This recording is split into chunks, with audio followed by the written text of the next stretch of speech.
Il a gagné sur fond de crise économique, de corruption, de violence aussi incroyable au Brésil.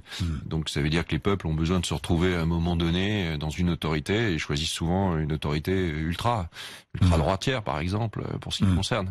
Ultra droitière et encore une fois ultra libérale d'après son programme. Je connais pas nous le verrons, programme mais de Bolsonaro.